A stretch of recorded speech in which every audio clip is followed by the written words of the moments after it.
Le cours de Monsieur Peigné. On a commencé à lister les lois usuelles à connaître en parlant des lois uniformes. On va maintenant parler de la loi exponentielle. Les lois exponentielles sont des lois qui apparaissent naturellement puisqu'elles vont nous permettre de décrire des durées de vie d'objets, au sens large, qui ne s'usent pas. On va d'abord regarder la définition et on expliquera ensuite en quoi est-ce qu'on a bien cette propriété de non-vieillissement. La définition nous dit que lorsqu'on a une variable aléatoire à densité grand X, elle va suivre une loi exponentielle de paramètre lambda, où lambda est strictement positif, lorsque sa densité est donnée par une fonction f indice x qui va de R dans R, et qui a un réel petit x associe lambda exponentielle moins lambda x, si x est positif et 0 sinon. Et en voilà une représentation graphique. On reconnaît ici une branche d'exponentielle. Lorsque grand X suit une loi exponentielle de paramètre lambda, à l'aide d'un calcul intégral, on peut déterminer sa fonction de répartition. Elle est donnée ici. C'est la fonction qui va de R dans R et qui à x associe 1 moins exponentielle moins lambda x lorsque x est positif, 0 sinon.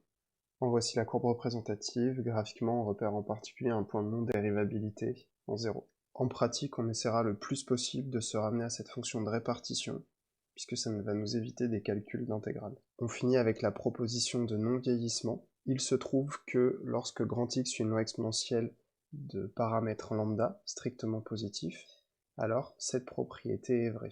Cette propriété se comprend très bien si on pense à X comme un temps de vie. On prend S et T, deux valeurs positives, et on va dire que la probabilité que X soit plus grand que S plus T, sachant que X est plus grand que S, c'est la probabilité que X soit plus grand que T.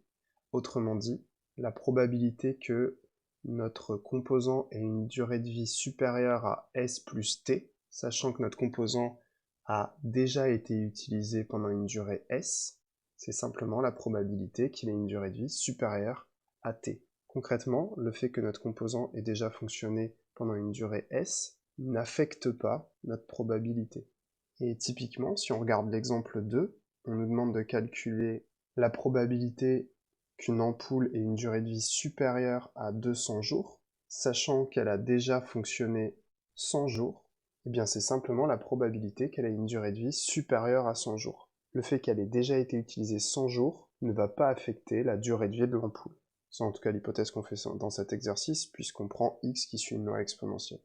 La proposition ne s'arrête pas là, puisqu'elle nous dit que réciproquement, lorsqu'on a x, une variable aléatoire à densité, qui vérifie la propriété de non-vieillissement, cette variable aléatoire suit nécessairement une loi exponentielle. On notera qu'on avait déjà rencontré des lois qui donnaient ces propriétés-là aux variables aléatoires, c'était les lois géométriques. Et en ce sens, malgré le nom, les variables aléatoires qui suivent des lois exponentielles sont plutôt à rapprocher des variables aléatoires qui suivent des lois géométriques que de celles qui suivent des lois de Poisson. Et il faudra s'en rappeler quand on parlera d'espérance.